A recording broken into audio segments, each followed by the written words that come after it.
నటి వరలక్ష్మి శరత్ కుమార్. ఈ పేరుకి ప్రత్యేకమైన పరిచయం అవసరం లేదనే చెప్పాలి. తెలుగు మరియు తమిళ్లో తన విలన్స్‌తో సూపర్ హిట్ సినిమాలను చేస్తూ సూపర్ సక్సెస్ అందుకున్నారనే చెప్పొచ్చు వరలక్ష్మి శరత్ కుమార్. ఇంకా తన పర్సనల్ విషయానికొస్తే పెళ్లి చేసుకొని కొత్త జీవితానికి శ్రీకారం చుట్టారు వరలక్ష్మి శరత్ కుమార్ గారు. ముంబై ఆర్ట్ గ్యాలరీకి చెందిన సత్యదేవ్ అనే వ్యక్తిని ప్రేమించి పెళ్లి చేసుకున్నారు వరలక్ష్మి శరత్ కుమార్.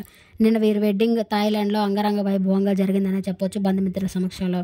అయితే వరలక్ష్మి శరత్ కుమార్ 2 సాంప్రదాయాల్లో పెళ్లి చేసుకున్నట్లు తెలుస్తుంది. మార్నింగ్ క్రిస్టియన్ సాంప్రదాయంలో, ఈవినింగ్ తమిళ సాంప్రదాయంలో వీళ్ళ పెళ్లి జరిగినట్లు తెలుస్తుంది. అయితే రెడ్ శారీలో ఎంతో అందంగా కనిపిస్తున్న వరలక్ష్మి శరత్ కుమార్ ఫొటోస్ కొన్ని ఇప్పుడు బయటకు వచ్చాయి. ఆ ఫొటోస్ని చూసిన వారంతా కంగ్రాచులేషన్స్ జంట చాలా బాగుందంటూ కామెంట్స్ చేస్తున్నారు. ఈ వీడియోలో ఆ ఫొటోస్ని మీరు చూసేయండి. ఈ వీడియో కనుక మీకు నచ్చినట్లయితే లైక్ చేసి నా ఛానల్ సబ్స్క్రైబ్ చేయండి. Thank you.